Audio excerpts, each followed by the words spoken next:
ഇന്ന് വിജയ് ഒരു super star മാത്രമല്ല, ഒരു രാഷ്ട്രീയ നേതാവ് കൂടിയാണ്.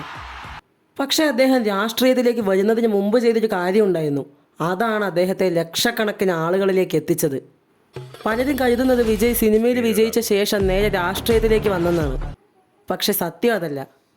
അദ്ദേഹം വർഷങ്ങളോളം തൻ്റെ ആരാധകരുമായി വളരെ ശക്തമായൊരു ബന്ധമുണ്ടാക്കി. വിജയുടെ ഫാൻ ക്ലബ്ബുകൾ വെറും സിനിമ റിലീസുകൾ ആഘോഷിക്കാൻ മാത്രമല്ല ഉപയോഗിച്ചത്.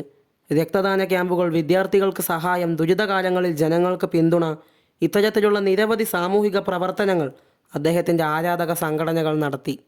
അതിനാലാണ് ആളുകൾ വിജയിയെ ഒരു നടനായി മാത്രമല്ല, സമൂഹത്തിൽ സ്വാധീനമുള്ളൊരു വ്യക്തിയായും കാണാൻ തുടങ്ങിയത്. കാലം കടന്നു പോകുമ്പോൾ വിജയുടെ സിനിമകളിലും പ്രസംഗങ്ങളിലും യുവാക്കളെക്കുറിച്ചും സമൂഹത്തെക്കുറിച്ചും വിദ്യാഭ്യാസത്തെക്കുറിച്ചും കൂടുതൽ പരാമർശങ്ങൾ വന്നു തുടങ്ങി. രാഷ്ട്രീയത്തിലേക്ക് വരുമോ എന്ന ചർച്ചയും സജീവമായി.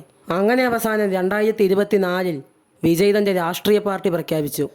അദ്ദേഹം വർഷങ്ങളായി അതിനുള്ള അടിത്തറ ഒരുക്കുകയായിരുന്നു. അങ്ങനെ ഇക്കഴിഞ്ഞ തിരഞ്ഞെടുപ്പിൽ വിജയ് വിജയിക്കുകയും തമിഴ്നാടിൻ്റെ മുഖ്യമന്ത്രിയാവുകയും ചെയ്തു.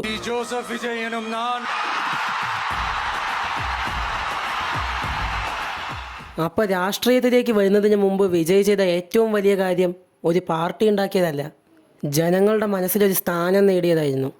കാരണം നമുക്കൊരു പാർട്ടി ഒരു ദിവസം കൊണ്ട് ഉണ്ടാക്കാൻ പറ്റും. പക്ഷെ ലക്ഷക്കണക്കിന് ജനങ്ങളുടെ വിശ്വാസം, അത് നേടാൻ വർഷങ്ങൾ വേണ്ടിവരും. ആ വിശ്വാസമാണ് ഇന്ന് വിജയിയെ മുഖ്യമന്ത്രി പദം വരെ കൊണ്ടെത്തിച്ചത്.